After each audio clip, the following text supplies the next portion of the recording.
Hey there, this is LA Calling, and you're watching Brutally Delicious with Bruce Moore.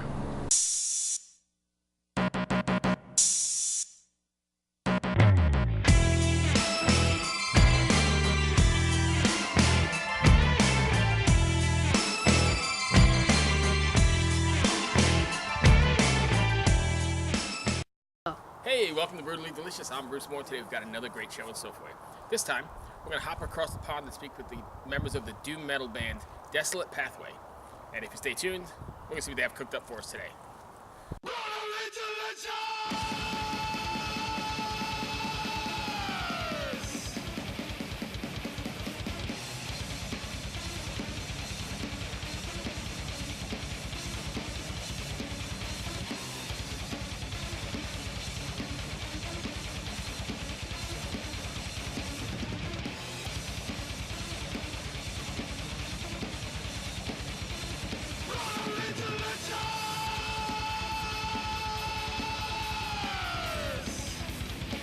Hi Bruce, my name's Vince and thanks for inviting us on your show. Now we're a Doom Metal band from England, Desolate Pathway, Simon, Max and Jim. Now because we are a Doom band, we're going to cook a nice recipe of Doomsday related cake. Yeah, making ourselves a... So what we're going to cook today, a Doomsday related recipe, and that is, what is it Simon? Doomsday Brownies. Doomsday Brownies. As we may know or may not, the Mayans predicted Doomsday, but they also invented chocolate. There we go. What we got here today? Squares of chocolate. We're going to break that. This is how we break up chocolate in England. I was thinking this would be like right. 4 ounces of chocolate. Stick it in a bowl. Now you melt it. Lots of chocolate. Tasted it. And also we've got sugar, normal standard sugar. 4 eggs. 4 eggs. My favourite lava. Plain flour and butter. Bit of vanilla extract, chocolate chips, and to finish it off, nice sweet caramel sauce. For those not familiar with Desolate Pathway, can you tell us a bit about the band? Well, as mentioned before, we are a Doom band. We like to call it epic. We like to be a bit epic. Epic Doom band from the UK. My name's Vince, I play guitar. And this, I'll pass you over to Max. I play drums. I'm Simon, I'm singing. And I'm Jim and I play bass. Now that your new record, Valley of the Kings, has been released, how do you feel about it? Are you satisfied with the outcome? Yeah, I think we're very pleased actually. But it's what we wanted. We were going very much for a very heavy, quite saturated sound, which we've got. Thanks very much to our producer in America actually, Brian Anthony, who's quite well known in this genre, and I think he's done a very, very good job of production of the album. We're very pleased. Don't think anybody's disappointed with any of it actually. No, I mean the outcome is amazing because it's only been released 2 weeks. We've had lots of great feedback, interviews, reviews, and positive feedback from fans really. So I can't ask for any more. What is your butter and the sugar? Yeah. Let's get beat. Well, let's make some butter and sugar. Is it butter and sugar we've got to beat, or is it flour? Butter and sugar. A medium spoon until light and fluffy, and then add the eggs one at a time. Yeah, who wants to do the... I'll add the eggs. I can do that. Do the eggs after. We like a bit of shell, Jim. Yeah, lovely. Where do you want to do it over? Throw the whole thing There, in. here? Add it. Right, so. Right, so beat the butter and sugar at medium speed until it's light and fluffy, and then add the eggs. What's your writing process like? You guys all write together, or is it more the efforts of one particular member of the band? Well, Bruce, it actually started as a solo project from me, and I thought these tracks would be too good to be just a solo project. So I invited these guys along for an audition, and we started there. The writing process, I pretty much recorded all the guitars first, and then used them as a backing track to record the drums, bass, and then finish off the vocals. So Simon's mixing the sugar, 4 ounces of sugar, 2 ounces of butter. Yeah, I thought mix it. So a nice fluffy mixture. Because otherwise I'll stick that in and it goes with it. Jim's going to add the eggs. While Mags, You lick the spoon. she's melted the chocolate in the microwave. Oh, well done, Max. You can do it over a saucepan. That's probably a better You've done this method. before? Don't start it before you put it in. Hey? Start it after you put it in, otherwise it will spoil the work. Sure.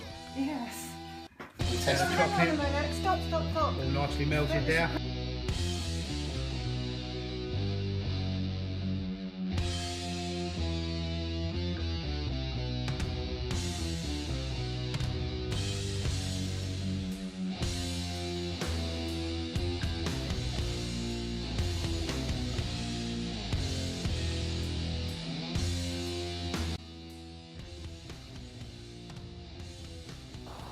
How does it make you feel when the energy and the power you envisioned in the studio comes to life on stage in front of a crowd? Is that the great big payoff? Yes, it's Awesome! Yeah, it does. It feels awesome. It's storytelling. Being able to own the stage. I think all of us feel that little tingle in some of the songs, isn't it, as well? It's kind of... Yeah, it's like an experience that we're trying to create.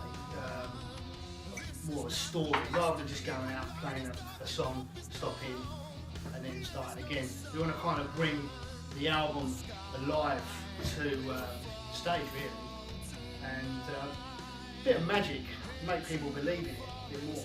And I think that makes it kind of unique and special, and people more inclined to listen and enjoy it, really, because that's what it's all about. And as long as people enjoy it, we enjoy it. That theme we've got running through the album, kind of being able to tell that story of Prince Palador and his journey and his fight with his inner demons, and we try and portray that through the changes in the music, changes in the mood, and things throughout the songs as well. So that's pretty epic.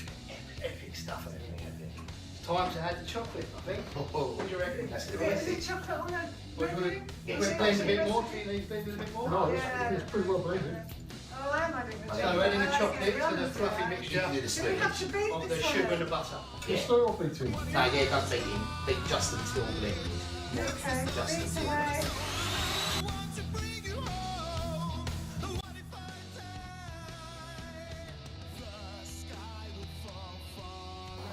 What's the story behind the name of the record, Valley of the Kings? Well, the story, when I personally wrote it myself, I was kind of a big fan of Lord of the Rings, Game of Thrones, Vikings, that kind of epic English battlefield genre. And I was trying to figure out an artwork that would fit around the name Desolate Pathway. And I thought, would it be great to enter that Desolate Pathway through a valley, and at the end of the valley is a castle. And this is what the album cover represents, the castle. So, fantastic Valley of the Kings, kind of epic sword, shield, battle kind of genre, which again we're trying to bring to life. Cayenne. What we're going to One do, TSP, one teaspoon. Yeah. we're going to chuck a little bit of cayenne pepper in it. Is that how you say it? Cayenne or say Cayenne. cayenne pepper? If you're in Chili America, it'll be different. Cayenne. That's looking pretty good, that. It's quite thickening up, isn't it? So we've got a bit of So chocolate, you give little fight. Do we have chili in it. vanilla? Huh? It says vanilla. What's the strangest thing that's ever happened on tour or at one of your shows? Not with this particular band, but with another band. I was supporting another quite famous guitarist who decided one evening to punch me and throw me downstairs, which was quite fun. That's not very nice. But I most probably deserved it. Not naming and shaming. Not naming the show. No, no names. What about you, Max? Me, I'd never have any fun when I'm on tour. I'm such a good girl. Just Really? yeah, no, not really. I know, I just, I play a gig, I go straight to bed. Don't go to the after show parties. and don't get drunk. So. What about you? At gigs, anything special happened?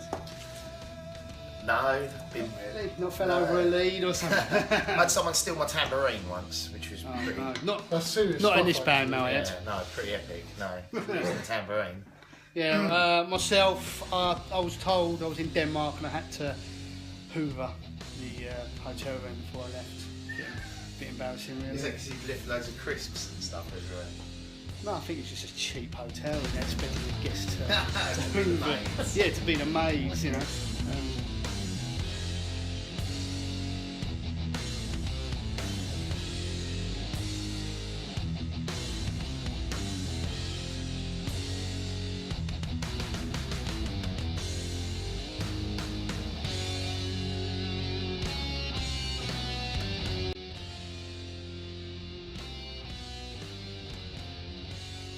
Do you have any touring plans to support the record? We have a couple of possible mini tours coming up, don't we? We're going to be supporting one of our friends' bands, Rage of Sound, hopefully at the beginning of next year, for a couple of UK gigs. I know we have some other bands quite interested in playing with us as well, so I'm quite happy to do that as we're looking towards that. We're doing a couple of festivals next year as well, which we've really got booked. So I'm hoping for good things from those as well.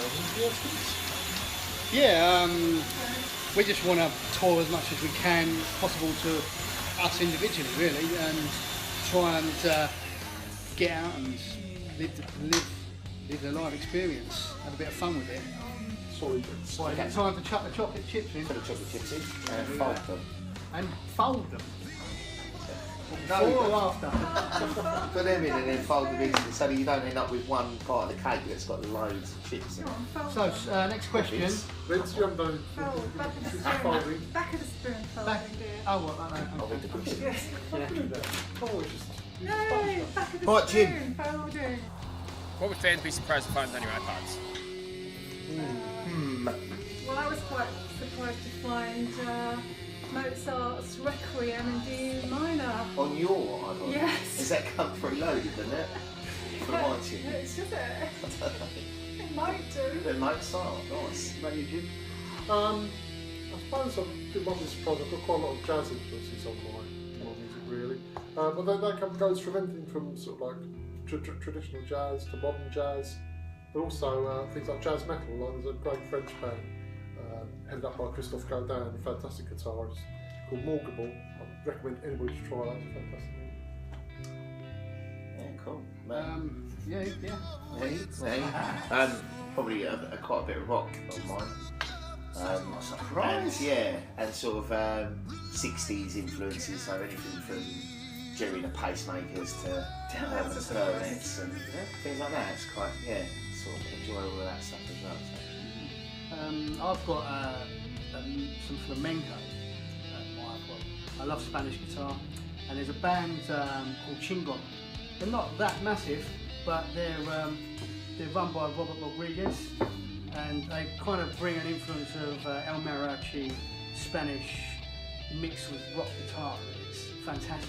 So that's kind of what I listen to as well. Into flamenco stuff also brings Is that 77. Rodriguez as in like, what is it, you say? Chingon. No, Rodriguez. Robert Rodriguez, as in the famous. news side. Yeah, Oh, yeah, okay. yeah. He's got his own band. Oh, wicked. Yeah, I recommend something. Yeah, cool. Spread the batter into a greased and floured pan. Right. 9 by 13. That's quite a big. 9 by 13. Yeah. One of those things. You're stranded on a deserted island, you take only 3 records for the rest of all eternity. Assuming you had a solar-powered CD player, what would they be? 3 songs that you could live with.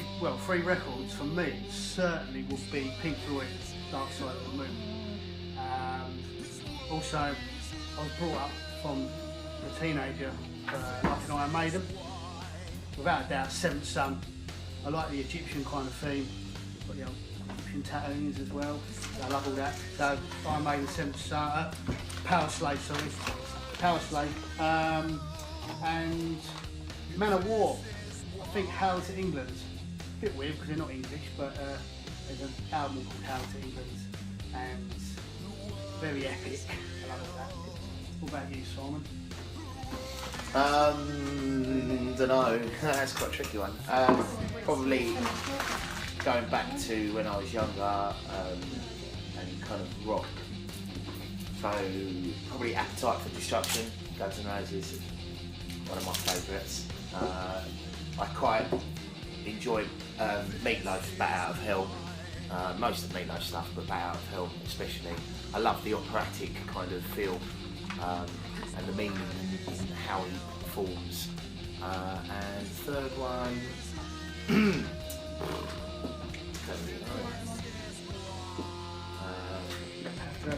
Happy with two? probably. I've Or you're probably stuck in a listened to desert them island? two for him, but probably Placebo.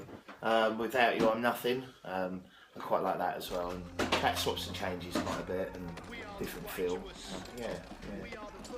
Yeah, well, like Vince actually, I think one of my albums I'd have to have, but that's probably a Pink Floyd album, which would be Wish You Were Here, which I've always thought was a fantastic album. I think one of the early Judas Priest albums actually, I think they keep you well entertained. Yeah, I like Painkiller. Yeah, Painkiller, or even earlier, some of Stained Class or something like that. So really early would be really great. The other one would be a real difficult one for me because I think it would most probably either be something like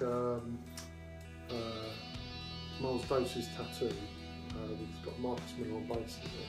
It's fantastic. Or again, going back to Morgan Wood, could quite easily be something like Jazz for the Deaf, which is a brilliant album. Something like that. All the millions of albums. How did you choose three?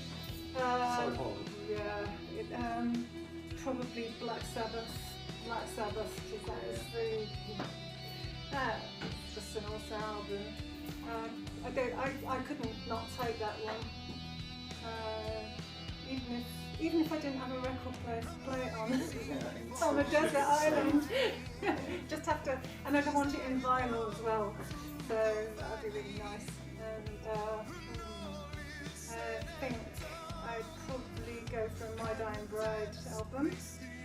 And out of all the albums they've done, quite like mine of Deathless Kings, which is just exquisite, really. Third one, I think I'd probably go for, it's really hard, but probably have to be October Rust by Typo Negative. That every track on there is just superb. The vocals of that are really distinct, aren't they? So you can listen to that whatever mood you're in, and it always satisfies. That's They're what my three. we've all got different influences that we bring to the table. Not this particular table, of course, but you know. Doomsday Brownies is terrible. But we are making the Doomsday Brownie. So what's the next step, guys? You can put the batter into the tea. Right, here we go. I like that one, batter. Good on you. Sure we're not missed anything. You could bring any one musician back from the great beyond. Who would it be and why? Well, I personally would say Hendrix because, you know, back in the time when he was playing, not many guitarists did what he did, and he was kind of unique. Obviously not today, unfortunately, but he kind of laid foundations for other players. And even if he wasn't playing, it'd just be fantastic that he would be still alive. Then at least I'd have the chance to try and meet him, maybe. I've never muck about with meeting him. That's a stage prop, by the way. Credit. Right, you, Max. What was the question again? One musician. Yeah, Oh just my be god. more. Yeah, well, Hendrix might have been on my list of that, but since I already picked, it'd have to either be, one. I'd have to put three musicians in a hat and, you know, the papers in a hat and pick one. And the three I'd put in would be Hendrix and Kurt Cobain, because he was, you know, he was just really epitome of grunge and start of So all much that. more that he could have offered. Yeah, I can't imagine what else he would have come up with. Peter Steele, I think he also would have had a lot more to offer. But most we'd have to, toss up. Looking sexy now, looking nice. At you, Jim. You're looking sexy and nice too. Actually. I don't know. It's very difficult because, like every bass player probably in the world, we'd all love to see Jack Abstor's back in life, obviously. But also Chris Burton, Metallica. Yeah. What tragedy. But I think I most probably would go for Stevie Ray Vaughan, actually. Yes. Cut off in his prime. I think he had so much more to still give. Amazing guitarist. So much feeling in every note. How do you sign? Probably Freddie Mercury. I think. Yeah, it's a choice.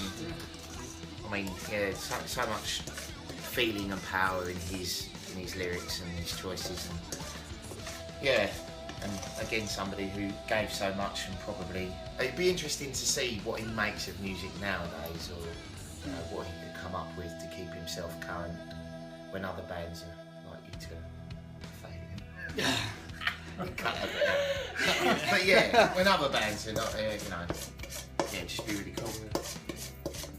Okay, so that's ready to go in the oven now, and we're cooking it at 350. Well, in the Arga, that's In the middle Arga. shelf, is it? Or We hope it's 350. Is it middle shelf? I think it's about middle I shelf. don't think in it the matters. Arga. Go to 11.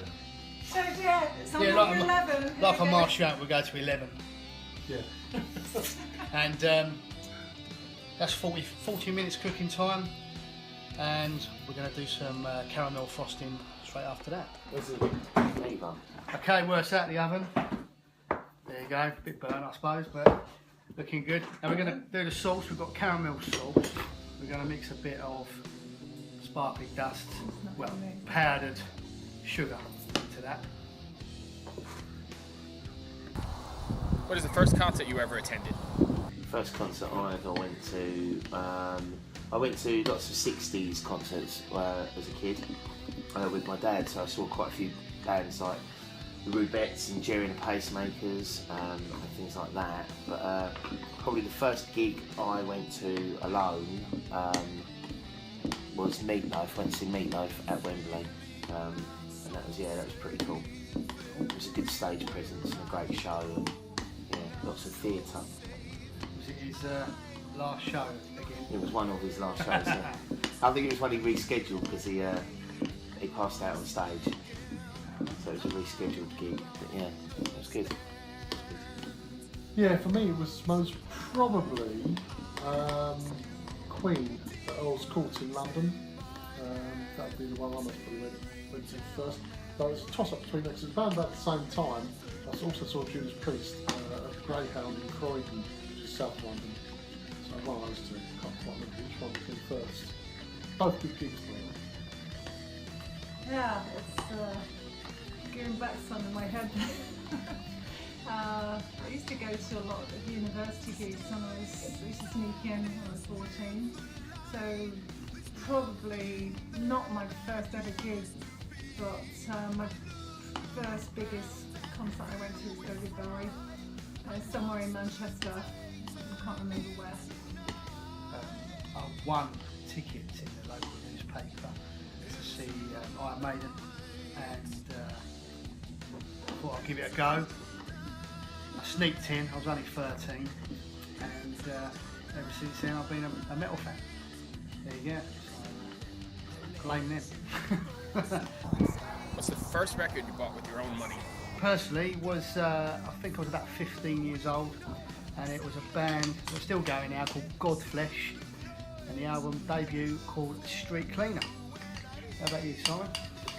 My first album, more sort of indie roots, was Performance and Cocktails by Stereophonics. That's my first one. Right, well, honesty time I suppose. The first album that I ever bought personally out of my own money most probably would be Emerson, Lake and Palmer's Trilogy. Good mind. Black Sabbath album. Yeah. Have you still got it now? Yeah, still got it. Same copy. Have you still got yours? No, I don't think so. Oh yeah. Kids, you still got it? Who, me? Yeah, your copy of your Not your vinyl, album. no. All digital. So, There you this is go. our poor attempt of the Doomsday Brownie. We're a bit closer I for think this it probably one. needs a bit of setting. We've got caramel sauce, Still very salty hot. caramel sauce on now, mixed with confectionery powder, sugar. Sorry, we'll chat a bit on top, shall we? Sorry. Oh dear. Maybe a little bit too much. Sprinkle, Sparkly sprinkle, bit. sprinkle. We're not cooks, but there you go. There's our Doom attempt of the Doomsday. Touch of chilli in there. Double chocolate chips. Well, we'll wait for it to cool and we maybe try it for Brave. What's next for Desolate Pathway?